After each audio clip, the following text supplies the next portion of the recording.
Yes, this week in the United States, what appeared to be a gigantic strata meeting of all of the billionaire musicians in the world, Madonna, Jay-Z, Kanye West, Rihanna, got up on a stage for the launch of something called Tidal, which is a new music streaming service designed to compete with the likes of Spotify and Rdio that offers CD quality audio, a bunch of articles that no one will read, and all of this because it's about the artist. The artists own this, but the problem is, from you as a consumer standpoint, Claire Porter, technology journalist, is it costs quite a fair bit more money, doesn't it? I think it's $9.95 a month, or if you wanted to pay a yearly package, I think it's about $44. It depends on what you're actually getting. They have Tidal Premium, which is the lo-fi version called Premium.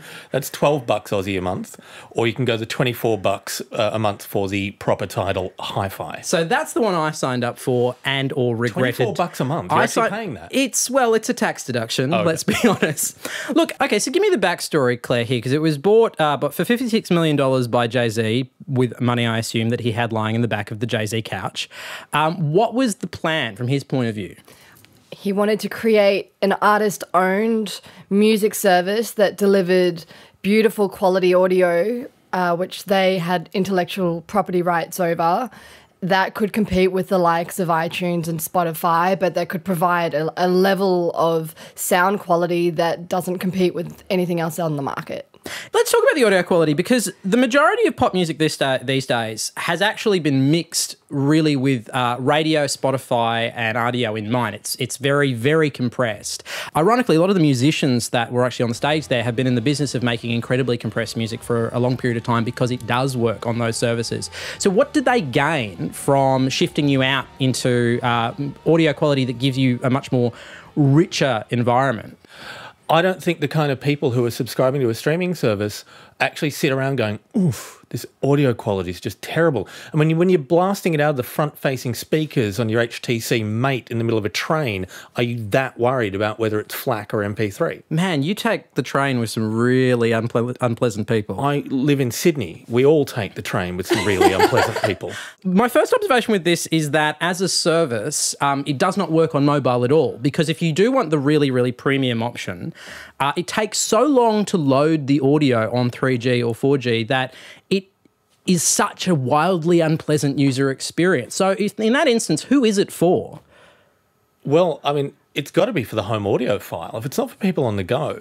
But I don't understand, because there's a lot of other options out there, not in the streaming space, but there's a lot of services where you can download in far better quality than Tidal's offering.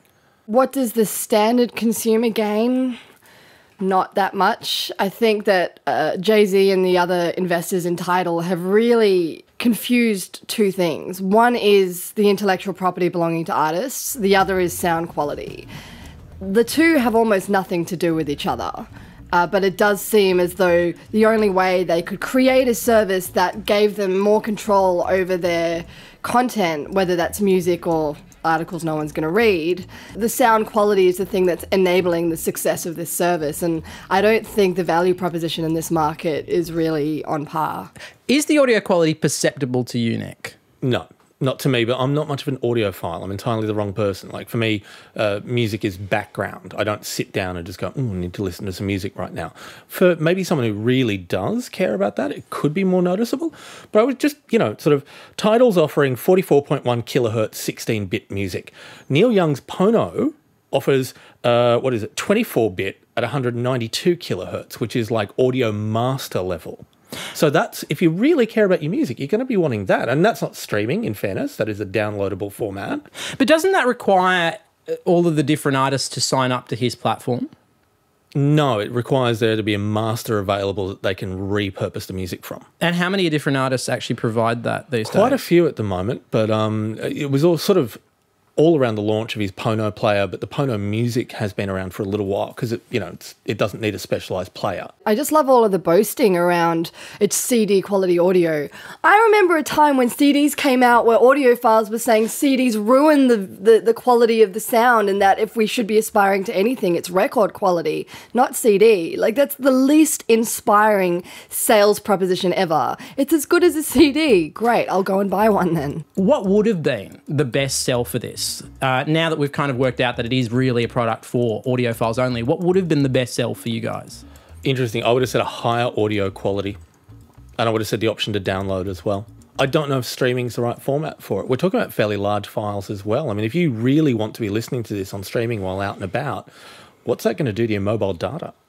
All right, would love to know what your thoughts are on Tidal. Please let us know in the comments down below. Do you think it's something anyone will download and use? I'd love to know your thoughts, particularly actually if you are an audiophile. Let us know. On the audio edition of the show, we also have the battle between Meerkat and Periscope, the video streaming apps. Which one's better? You'll have to hear that on the show. And the brand new public transport app, Move It, which is launched in Australia. All of that on the RN website. Very big thank you to this week's panel, Claire Porter, Nic Healey. Thanks for coming on.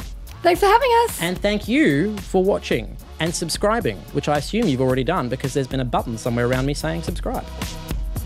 Bye.